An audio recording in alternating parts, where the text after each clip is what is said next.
Normally at a funeral, it go a little bit like this. John was a good dude, man. I'm gonna tell you, man. John will give you the shoes off his back. He'll give you the last quarter in his pocket. If he only had 50 cents, he'll give you 45 cents. That's how good of a man John was.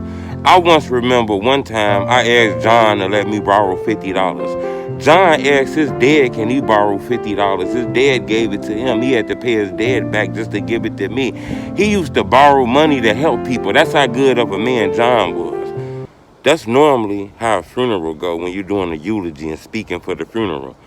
It was a funeral in Chicago Saturday that went a little bit like this. John was a good man. He'd do anything for... Man, that go them op-ass niggas right there. And then they went and started fighting, acting crazy, tearing the funeral home up. It was a man that ended up losing his life. Police say it was gang violence. He had his funeral. It was a big old fight inside of this funeral. Not only was it a big fight, they got to fighting the police and all kind of stuff. Hit the like button. Goal on this video, 1,000 likes. This is a real story. I think people need to understand because people don't realize how deep this stuff could get. This the real on how funerals really go. It be real emotional in them things. It always be arguments in these funerals. It be a lot of young people dying and young people in there. And, I guess it was these two guys in this funeral, and, while they in the funeral, I guess they seen the ops. Enemies, a rival gang. Now, I don't know if the rival gang was in there because they was paying respect. Somebody was a cousin of somebody, or if they was in there to interrupt the funeral. But it was a rival gang fight in there. Stuff started going real crazy. Fighting, punching, grabbing, tearing things up. To the point where the police came. It was already police there watching this, but they needed more police. The police come break this up. When you breaking up a gang fight, it be real. Somebody might get the last punch on you and you want to go get the punch back and police didn't pull you. They got to fighting with these police officers. One police officer got bust up in the head. His head was bleeding. I didn't see that much blood on his head, but anytime an officer get hit up and beat up and blood hitting from him, that's big.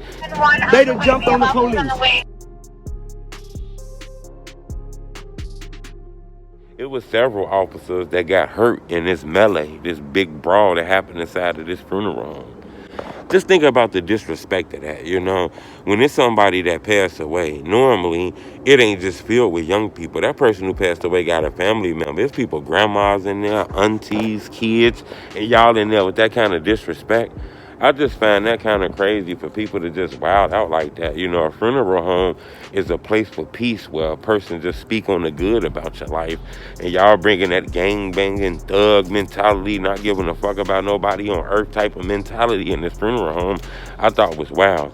But these two men were arrested for assault on a police officer. When it's a gang fight, ain't nobody finna speak or press charges. So they didn't get charged for that, but they got charged with disrupting a funeral home and, hurting these police officers. But I wanted to bring that to your attention. Funeral homes are very dangerous, especially in Chicago, The last 10 funerals I didn't heard about or even seen, the last couple of funerals I didn't had to go to, I don't see older people in them caskets. There's nothing but young people in them caskets, man, teenagers. These funeral homes are filled with teenagers right now. And it be a lot of emotions in there. And somehow, it was a gang fight, gang fight, not emotional, two girls fighting because that's her guy, and then she found out that he was cheating when he died. No, this was gang banging, putting a K at the end of your gang type of stuff, man. Don't be bringing that gang banging stuff to nobody's funerals, man. Have some respect. Subscribe to my YouTube channel. It's the homie truth.